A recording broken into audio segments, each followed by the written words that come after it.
నేత ప్రకాష్ రెడ్డి గారితో మాట్లాడదాం. ప్రకాష్ రెడ్డి గారు, అక్రమాలకు అడ్డాగా మారింది ఎల్ఆర్ఎస్ అనేది ఒక స్కీమ్ కాదు, స్కామ్ అని బీజేపీ అలాగే బీఆర్ఎస్ నేతలు చాలా ఫైర్ అవుతున్నారు. ఖజానాను నింపుకోవడానికి ఇప్పటివరకు ఇచ్చినటువంటి హామీలు ఏవైతే ఉన్నాయో అవి అమలు చేయలేనటువంటి స్థితిలో ఉన్న కాంగ్రెస్ ప్రభుత్వానికి ఇది ఒక ఆశాజనకంగా కనిపించినటువంటి స్కీమ్ ఏదైనా ఉంది అంటే అది ఎల్ఆర్ఎస్. ఖజానాన్ని నింపుకోవడం కోసమే ఈ రకమైనటువంటి ఎల్ఆర్ఎస్ స్కామ్ని తెర మీదకు తీసుకొచ్చింది. దీనికి ముందు ఏమో వసూలు చేయడం, ఆ తర్వాత ఎంక్వైరీ చేయడం అనేది ఇక్కడ చాలా ట్విస్ట్ కనబడతా ఉంది.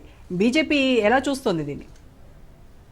ఇద్దరికి ఆరేపల్లి మోహన్ గారికి, మన మల్లయ్య యాదవ్ గారికి నమస్కారం అండి. పెద్దలతో మాట్లాడిన తర్వాత నాకు అవకాశం ఇచ్చారు. నేనేమంటున్నా అంటే మేడం, దీనికి కాంగ్రెస్ పార్టీ టిఆర్ఎస్ పార్టీ రెండు కూడా బాధ్యులే అవుతారు. కాంగ్రెస్ పార్టీ ఎల్ఆర్ఎస్ అనే పథకాన్ని ఇప్పుడు స్టార్ట్ చేయలేదు. బీఆర్ఎస్ ఎల్ఆర్ఎస్ ను రాజశేఖర రెడ్డి కాలంలో స్టార్ట్ చేశారు. ఈ ప్రాబ్లం అప్పటి నుంచి కూడా ఉంది. ఈ ఎల్ఆర్ఎస్ పేరు మీద జరుగుతున్నటువంటి తంతు ఏంటంటే మేడం, రాజశేఖర రెడ్డి కాలంలో బిల్డింగ్ రెగ్యులరైజేషన్ స్కీమ్ లేదా ల్యాండ్ రెగ్యులరైజేషన్ స్కీమ్ స్టార్ట్ చేశారు. ఎప్పుడో 2007, 2006 ఆ ప్రాంతంలో. తర్వాత జరిగినటువంటి పరిణామం ఏంటంటే, ఇక అందరూ ప్లాట్లు చేయడం, బిల్డింగ్ కన్స్ట్రక్షన్ ఎక్స్ట్రా చేయడం, ఆ తర్వాత బిల్డింగ్ రెగ్యులరైజేషన్ చేసుకోవడం. ఇప్పుడు మీకు రైతు రుణమాఫీ సమస్య ఎట్లయితే ఈ రోజున ఏ ప్రభుత్వం వచ్చినా రుణమాఫీ చేస్తుంది కాబట్టి కట్టక్కర్లేదు అనేటువంటి విషయంలో రైతులు ఎట్లయితే కాన్ఫిడెంట్ గా ఉన్నారు, ఏ ప్రభుత్వం వచ్చినా బీఆర్ఎస్ వస్తుంది.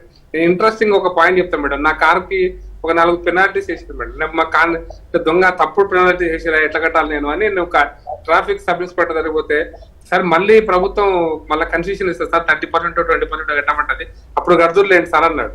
అంటే ఎట్లా ఉందంటే, మీకు కంటిన్యూస్ గా ఈ సబ్సిడీ, ఈ పేరు, ఈ డ్రామా నడుస్తుంది కాబట్టి కంటిన్యూస్ ఎప్పుడో ఒకప్పుడు ఇస్తుంది కాబట్టి ప్లాట్లు వేసేసేయండి. అవి ప్రభుత్వ ప్లాట్లు కావచ్చు, ప్రైవేట్ ప్లాట్లు కావచ్చు, అది ఏమైనా కావచ్చు, మీరు ప్లాట్లు వేసేసుకోండి, ఇల్లు కట్టుకోండి, ఎల్ఆర్ఎస్ వచ్చినప్పుడు మనం రెగ్యులరైజ్ చేసుకుందాం అనేటువంటిది గత 20 సంవత్సరాలుగా తెలంగాణ రాష్ట్రంలో జరుగుతున్నట్టే, ముఖ్యంగా హైదరాబాద్ నగరంలో జరుగుతుంది. టీఆర్ఎస్ వచ్చిన తర్వాత ఆ స్కీమ్ జిల్లాలో కూడా పాకింది. వరంగల్లో, కరీంనగర్ కాదు, ఎక్కడెక్కడైతే లేఅవుట్లు ప్రభుత్వం అంటే ప్రభుత్వం నుంచి పర్మిషన్ లేకుండా లేఅవుట్లు చేసినారో ఆ మొత్తం లేఅవుట్ అన్ని కూడా రెగ్యులరైజ్ చేయడానికి సుమారుగా వీళ్ళ దగ్గరకు వచ్చింది. తెలంగాణ రాష్ట్రంలో 2 లక్షల పైచిలకు భూమి మేడం, కన్వర్షన్ కాకుండా 2 లక్షల పైచిలకు ఎకరాల భూమి కన్వర్షన్ కాకుండా ఎల్ఆర్ఎస్ స్కీమ్ కింద అప్లై చేసినటువంటి పరిస్థితి ఈరోజు 2-2.5 లక్షలు ఉంది టిఆర్ఎస్ కాలంలోనే. సరే, ఇప్పుడు వాళ్ళు పెనాల్టీ పెట్టారు, అయిపోయింది ఆ స్టోరీ. ఇప్పుడు మళ్ళీ ఒక కొత్త డ్రామా తీశారు. ఇప్పుడు కూడా మళ్ళీ నిధుల కోసం నిధుల వేటలో ఇవన్నీ సాగిస్తున్నారు. ఇంట్రెస్టింగ్ పాయింట్ ఏంటంటే మేడం, నేను ఎలక్షన్స్ కంటే ముందు కాంగ్రెస్ పార్టీ విడతల వారిగా జూన్ నుంచి 2023 జూన్ అండ్ ఏప్రిల్, మే నుంచి స్టార్ట్ చేసి ఒక్కొక్క declaration, BC declaration, SC declaration, లేకపోతే ఎస్సీ ఎస్టీ డిక్లరేషన్, రైతు డిక్లరేషన్, యువ డిక్లరేషన్, మహిళా డిక్లరేషన్ అని డిక్లరేషన్లు ఇస్తున్నప్పుడు మనం మీలాగా సీనియర్ జర్నలిస్ట్ గా చర్చలకు వచ్చినాం మేడం. చర్చలకు వచ్చినప్పుడు కాంగ్రెస్ నాయకులు ఎంత అద్భుతంగా చెప్పారంటే, మా దగ్గర ప్రపంచ ప్రఖ్యాతిగాంచిన ఆర్థికవేత్తలు ఉన్నారు, తెలంగాణ అప్పుల పాలైందయ్యా, ఈరోజు అన్ని అప్పులే ఉన్నాయి, వడ్డీ కట్టలేరు, గత ఈ కాంగ్రెస్ టిఆర్ఎస్ ప్రభుత్వం అప్పులు చేస్తుంది, దానికంటే ఎక్కువ మీరు వాగ్దానాలు చేస్తున్నారు. ఎట్లా చేస్తున్నారు అంటే, టిఆర్ఎస్ కు తెలియదు, మా దగ్గర ప్రపంచ ప్రఖ్యాతిగాంచిన ఆర్థికవేత్తలు ఉన్నారు, వాళ్ళందరూ అద్భుతమైనటువంటి ఆర్థిక విశ్లేషణలు ఉన్నారు, మేము వనరులు మాకు తెలిసి ఎట్లా జమ చేసుకోవాలనో, ఎట్లా మొబిలైజ్ చేసుకోవాలనో వనరులన్నీ కూడా మేము అన్ని స్కీములు అమలు చేస్తామని చెప్పి వాగ్దానం చేసినారు. అప్పుడు చెప్పినారు, మేము చర్చ నేను కూడా చాలా సందర్భాల్లో అరే అట్లా కాదే బాబు అంటే కూడా వినకుండా, మాకు తెలుసు, మీకు తెలియదు, మాకు తెలుసు, మా దగ్గర మన్మోహన్ సింగ్ గట్ట ప్రఖ్యాతిగాంచిన ప్రపంచ ఆర్థికవేత్తలు మా పార్టీలు ఉన్నారు తెలంగాణలో, మేము చూసుకుంటాం ఇవన్నీ అన్నారు. మరి ఇప్పుడు చూసుకోవట్లేదు.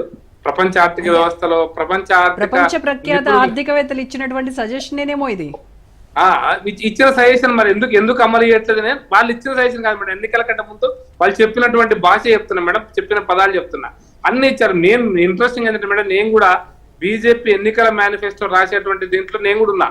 మేము అంతా 10 మందిని కూర్చొని మా ఆల్ ఇండియా పార్టీకి నివేదిస్తే వాళ్ళు కూర్చోబెట్టి ఏ నైదే శక్తి అని కొట్టేసినారు. ఎట్లా మేమంటే, అరే తుమ్ తెలంగాణ అకేలా హై క్యా, మేము మధ్యప్రదేశ్, రాజస్థాన్, ఛత్తీస్గఢ్ కూడా ప్రామిసులు చేయాలి, ఆ రాష్ట్ర ప్రభుత్వాలు గెలవాలన్నా మీ తెలంగాణ ఇది చేయాలన్నా ఏమనుకుంటారు మీరు? మమ్మల్ని తిట్టారు. మేము ఇదే మాట అప్పుడు కాంగ్రెస్ వాళ్ళకి చెప్తే, మీకు తెలియదు పిచ్చోళ్ళు, మీకేం తెలుసా, అయితే మీరు సంక్షేమ పథకాలకి మీరు వ్యతిరేకమా, అదే పేదోళ్ళకి పైసలు ఇచ్చడం, పేదోళ్ళకు సంక్షేమం ఇవ్వడానికి వ్యతిరేకమా? ఇవి మా మీద ఆరోపణ. ఈ దుర్మార్గపు ఆరోపణ చేసి, తప్పుడు అబద్ధాలు చెప్పి, తప్పుడు వాగ్దానాలు చేసి మా మీద ఆరోపణ చేశారు. మీరు పేదలకు వ్యతిరేకం, మీరు సంక్షేమానికి వ్యతిరేకం, మీరు పెట్టుబడిదారులు ఆదాని అంబానీలకే మీరు సపోర్ట్ చేస్తారు, ఇవన్నీ మాట్లాడారు మా మీద. ఆర్థిక ఇన్ని అంశాలు మాట్లాడారు ఎలక్షన్స్ కంటే ముందు. ఎలక్షన్స్ అయినాక పెద్దన్న మోహన్ గారు ఒక మాట చెప్తారు, ఇప్పుడు మీ ఆర్థిక పరిస్థితి తెలియంది కాదు. టిఆర్ఎస్ ఉన్నప్పుడు కూడా తెలియంది కాదు, ఇప్పుడు కాంగ్రెస్ వచ్చినాక తెలియంది కాదు. మరి మీరు ఎట్లా వాగ్దానాలు చేసి ఏ విధమైనటువంటి అంటే డబ్బు మొబిలైజ్ చేయడం ఏ విధంగా అనేటువంటి దాని మీద మీరు వాగ్దానం చేసారో తెలంగాణ ప్రజలకు చెప్పాలి. మీరు ఎందుకు ఆ వాగ్దానాలు చేసారు? అప్పుడు కూడా మేము అడిగిన ఇంత అప్పు ఉందయా, ఇది కట్టలేరు అంటే మా దగ్గర మస్తు స్కీమ్స్ ఉన్నాయి, మస్తు మెథడ్స్ ఉన్నాయి, మేము ఎట్లా మా డబ్బులు ఎట్లా మొబిలైజ్ చేసుకోవాలన్నా మా దగ్గర ఉన్నాయి అన్నారు. ఇప్పుడు ఏమైంది మన స్కీమ్స్ అని? ఎందుకు మీరు ఎల్ఆర్ఎస్ లాంటి ఒక పథకం ఏదైతే దీర్ఘకాలికంగా రాష్ట్ర ఆర్థిక వ్యవస్థ మీద దాని ఇంపాక్ట్ పడేటువంటి ప్రభావం చేసేటువంటి అంశం మీదకి ఎందుకు పోతున్నారు? ఈ పొద్దున ఇది ఆగదు మేడం. ఇక్కడ ఇప్పుడు ఎల్ఆర్ఎస్ స్కీమ్ కడతారు కదా, రేపు పొద్దున మళ్ళీ ఇంకో 2 లక్షల ఎకరాలు 3 లక్షల ఎకరాల్లో అక్రమ లేఅవుట్లు చేస్తారు. ఈ ల్యాండ్ లార్డ్స్ రియల్ ఎస్టేట్ దందా, ఈ రియల్ ఎస్టేట్ దందా ఇప్పుడున్న ఎల్ఆర్ఎస్ తో ఆగదు. మళ్ళీ కొద్ది రోజులు అయిన తర్వాత మళ్ళీ ఇంకో ప్రభుత్వం వస్తే మళ్ళీ ఎల్ఆర్ఎస్ ఇవ్వాల్సి వస్తుంది. దీనికి ఎక్కడో అక్కడ పులి స్టాప్ పెట్టకుంటే చాలా ప్రమాదం. అందుకోసం ఇవాళ ఇంకొక జీవో కూడా వచ్చిందంట. గచ్చిబౌలిలో చాలా సంవత్సరాల నుంచి ఫైట్ చేస్తున్నారు.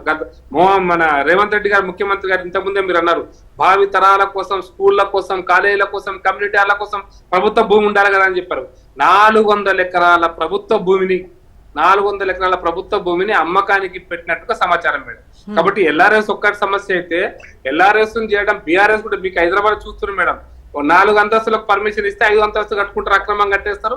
దాన్ని బిల్డింగ్ రెగ్యులైజేషన్ లేకపోతే ఇంకోటి పెట్టేస్తున్నారు, దాన్ని రెగ్యులరైజ్ చేసేసుకుంటున్నారు. ఎవరు రెగ్యులరైజ్ చేస్తున్నారంటే చేస్తున్నారు. ఒకవేళ అదే కరెక్ట్ అయితే ఇంకొక ఇంట్రెస్టింగ్ పాయింట్ చెప్తాను మేడం. మీరు హైదరాబాద్ నగరాన్ని మొత్తాన్ని కూడా నిజంగా నేను ఆ సలహా కూడా చెప్తున్నా అన్న, మొన్న మీకు సలహా మీ ద్వారా మీరు కాంగ్రెస్ పార్టీ ప్రభుత్వం తెలియాలి. హైదరాబాద్ లో సగం బిల్డింగ్లకు నేను అనుకుంటున్నా మేడం, సగం బిల్డింగ్లకు హౌస్ ట్యాక్స్ లేదు. అంటే అవి రికగ్నైజ్ కాలే, రిజిస్టర్ కాలే. మీరు ఒకవేళ చేసేది ఉంటే హైదరాబాద్ లో ఉన్న బిల్డింగ్స్ అన్నిటిని రెగ్యులైజ్ చేయండి. ఆ రిజిస్ట్రేషన్ డాక్యుమెంట్ ఉందా, అక్రమమా సక్రమా పక్కన పెట్టండి. మీకు తెలంగాణ ప్రభుత్వానికి ముఖ్యంగా హైదరాబాద్ కు సంవత్సరానికి 5,000 కోట్ల రూపాయల అదనపు ఆదాయాన్ని తీసుకురాగలుగుతుంది. అన్ని అక్రమక నిర్మాణాలు ఉన్నాయి హైదరాబాద్ లో. మరి చేయండి, పని కూడా అయిపోద్ది కదా. అది ఎందుకు ఆపుతున్నారు? అది ఎవరి కోసం ఆపుతున్నారు? ఎంఐఎం కోసం ఆపుతున్నారా? లేకపోతే నేను మళ్ళీ అంటే మళ్ళీ మతతత్వం అంటారు. కాదు, హైదరాబాద్ జిహెచ్ఎంసీలో రోడ్లు కావచ్చు, కాంట్రాక్టర్లు ఇన్నమని కూడా ధర్నాలు చేస్తారు. కాంట్రాక్టర్లు వాళ్ళ కోసం కావచ్చు, మీ నిధుల సమీకరణ కోసం ఈ మార్గం కూడా ఉంటుంది కదా, మంచి మార్గమే కదా, ఇది కూడా మరి చేయండి కదా. అందుకోసం అంటే మీరు చేస్తున్నటువంటిది భావి తరాలకి ఒక్కసారికి అయిపోదు మేడం. ఈ ఒక్కసారి డబ్బుల కోసం ఆలోచిస్తున్నారు కానీ రాబోయే రోజుల్లో తెలంగాణలో మరిన్ని అక్రమ లేఅవుట్లు వచ్చి సామాన్య ప్రజలు ఇబ్బంది పడతారు. ఇప్పుడు మనం హైదరాబాద్ కొనుక్కొని ఇబ్బందులు పడి కూలగొట్టుకుంటే ఎటువంటి పరిస్థితి వస్తుందో, మూసింది పక్కన కూలగొట్టుకుంటే ఎటువంటి పరిస్థితి వస్తుందో, రాబోయే రోజులు ఇటువంటి అక్రమ లేఅవుట్లకు మరింత అవకాశం ఇచ్చే వాళ్ళం అవుతాం. కాబట్టి ఎల్ఆర్ఎస్ అనేటువంటి స్కీమ్ ను మీరు ఈ విధంగా పరిష్కరించడం అనేది సమస్యలకు పరిష్కారం కాదు, శాశ్వత పరిష్కారం వెతకాలని మాత్రం కోరుతున్నాం.